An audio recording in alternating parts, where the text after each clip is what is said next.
भी है, समझना इसको भी है।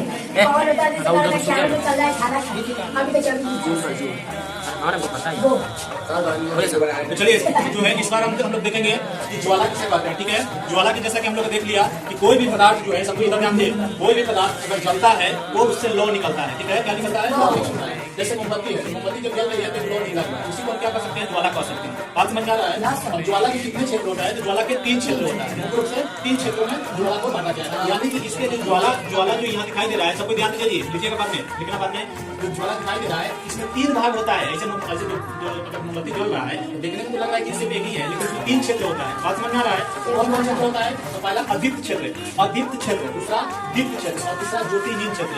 ज्योतिहीन क्षेत्र उसको बोलते हैं जहाँ पे प्रकाश नहीं रहता, वहाँ पे अंधेरा रहता है। उसको लोग ध्यान से जब मोमबत्ती को जलेगा, मोमबत्ती को जलता है तो ध्यान से देखोगे तो मोमबत्ती वाला जो बीच वाला जो भाग होता है, जो मेन होता है, वहाँ पर अंधेरा जो दिखाई देता है। ध्यान से देखने को पता चलता है जो मेन जलने वाला जो भाग होता है ना, धागा, जहाँ पे धागा जलता है वो अंधेरा क्षेत्र होता है, यानी कि वो ज्योतिहीन क्षेत्र है, वहाँ पे ज्योति नहीं है। बात समझ में आ रहा है? अच्छा, दीप्त क्षेत्र किसको बोलते हैं? दीप्त क्षेत्र किसको बोलते हैं? जब ज्योति जब जो है मोमबत्ती जब जल रहा है, मोमबत्ती कुछ बीच वाला, एक बीच वाला भाग होता है, बीच वाला जो है भाग होता है जो एकदम पीला दिखाई देता है, एकदम पीला दिखाई देता है, और जो आसपास वाला जो भाग होता है वो नीला दिखाई देता है। नीला, ध्यान से देखोगे ना तो नीला दिखाई देता है। जैसे गैस सिलेंडर, गैस जब जलता है चूल्हा तो नीला लाइट के साथ जलता है, नीला रोशनी देता है। तो जो इधर वाला भाग है ना, इधर वाला भाग जो है वो अदीप्त क्षेत्र है। कौन सा क्षेत्र है? अदीप्त क्षेत्र। जो कि बीच वाला भाग एकदम पीला लाइट के साथ जलता है, एकदम रोशनी के साथ, यानी कि यहाँ जो है बहुत ज्यादा हीट रहता है, बहुत ज्यादा गर्मी रहता है, तो हाथ जलने का मेन चांस इसी से रहता है। तो ये जो है दीप्त क्षेत्र है। कैसा क्षेत्र है? दीप्त क्षेत्र। इधर वाला अदीप्त क्षेत्र है, और ये जो बीच वाला नीचे वाला भाग है ज्योतिहीन क्षेत्र है। कैसा क्षेत्र है?